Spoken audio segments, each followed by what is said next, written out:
Bagat ka na ba kaka-ML? O di kaya kakascroll sa AI-curated content? Hi, ako si Joshua at sa panahon ngayon na halos lahat ay may AI filters, recommendations at auto-edits, minsan kailangan din natin ng libangan na tayo mismo ang kumikilos. Tara, samahan niyo ako at ipapakilala ko sa inyo ang Maymay, isang arcade game na bahagi ng kulturang popular sa Pilipinas sa panahon ng AI. Sanay na tayong lahat sa AI, mula sa auto-enhance ng camera, AI search, hanggang sa content na lumalabas sa feed natin.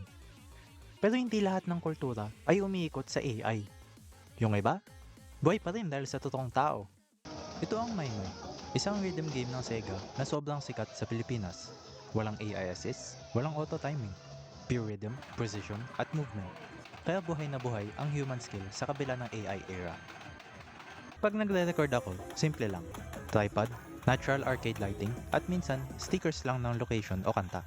Sa panahon ng AI-powered platforms, kahit simple raw gameplay, umaabot pa rin sa mga tao dahil sa algorithmic recommendation systems. Unlike sa mga games sa online, hindi kailangan ng mga support eh. Dito, pure skill lang. Mahilig din ako kumuha ng gameplay photos gamit ang Canon EOS 50D.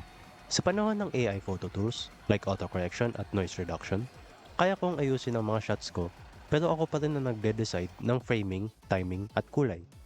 It's human creativity at its finest with AI assistance, hindi AI replacement. Ano yung meron sa arcade na wala sa AI created online culture? Yung community, yung cheering, yung tawanan, yung kasayahan, yun yung hindi napapalitan ng AI. Hindi kayang i-chat GPT, i-copilot, yung bawat galaw, bawat emosyon, yan.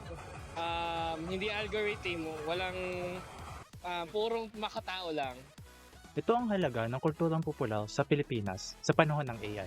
May mga bagay na lumalakas dahil sa AI tulad ng content creation, sharing, at visibility. Pero may mga kultura tulad ng arcade rhythm gaming na nabubuhay pa rin dahil sa tao. AI ang nagpapalawak, pero tao pa rin ang bumubuo.